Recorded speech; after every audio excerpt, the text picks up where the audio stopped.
और उधर ओडिशा के पुरी में जगन्नाथ रथ यात्रा का भव्य आयोजन किया गया और राष्ट्रपति द्रौपदी मुर्मू भी इस रथ यात्रा में शामिल हुए।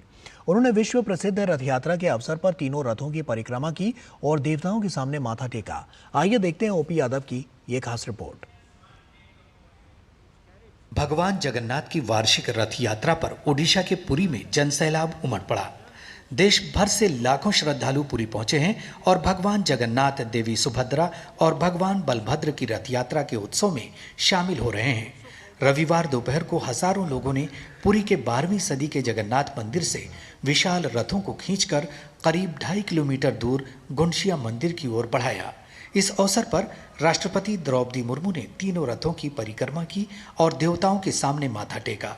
इस दौरान राष्ट्रपति के साथ ओडिशा के राज्यपाल रघुबर दास, मुख्यमंत्री मोहन चरण मांझी और केंद्रीय मंत्री धर्मेंद्र प्रधान के साथ ओडिशा कैबिनेट के मंत्रीगण भी मौजूद रहे। राष्ट्रपति ने देशवासियों को शुभकामना देते हुए कहा कि आज देश दुनिया के अनगिनत जगन्नाथ प्रेमी रथ पर विराजमान तीनों भगवत स्वरूपों के दर्शन हेतु उत्साह पूर्वक प्रतीक्षा कर रहे हैं। इस महापर्व के अवसर पर महाप्रभु श्री जगन्नाथ से वो सभी के सुख, शांति और समृद्धि हेतु प्रार्थना करती हैं। कार्यक्रम के दौरान मीडिया से बात करते हुए जगन्नाथ मंदिर के पुजारी रवि नारायण दास ने कहा कि ये दिन खास है।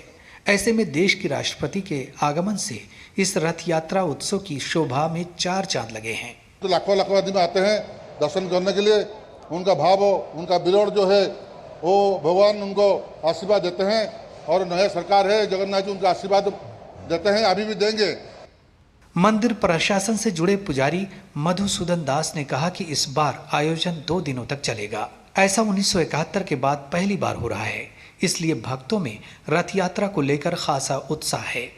महाप्रभु जगन्नाथ जी हर साल जैसे रथ यात्रा में आते हैं भक्तों को दर्शन देने के लिए, इस बार भी जगन्नाथ जी बाहर आए हैं उनको जो भक्त है उनको दर्शन देने के लिए और उनका यात्रा शुरू करने के लिए। इससे पहले पुरी के शंकराचार्य स्वामी निश्चलानंद सरस्वती ने अपने शिष्यों के साथ भगवान जगन्नाथ, भगवान बलभद्र और देवी सुभद्रा के रथों का दर्शन किया और पुरी के राजा ने छेरा पहनरा की रस्म पूरी की। रथों में लकड़ी के घोड़े लगाए गए और सेवादार पायलटों ने भक्तों को रथों को सही दिशा में खींचने के लिए मार्गदर्शन किया। पीएम मोदी सहित कई मंत्रियों ने पवित्र जगन्नाथ यात्रा को लेकर देशवासियों को बधाई दी है।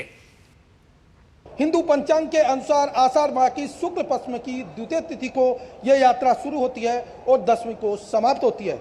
निश्चित तौर पर इस तरह के कार्यक्रम एक और जहां भारत की सांस्कृतिक समृद्धता को बढ़ावा देने का काम करते हैं, वहीं दूसरी ओर एक भारत श्रेष्ठ भारत की संकल्पना को सच्चे मायनों में संकल्पित और साकारित करने का जरिया भी बनते हैं।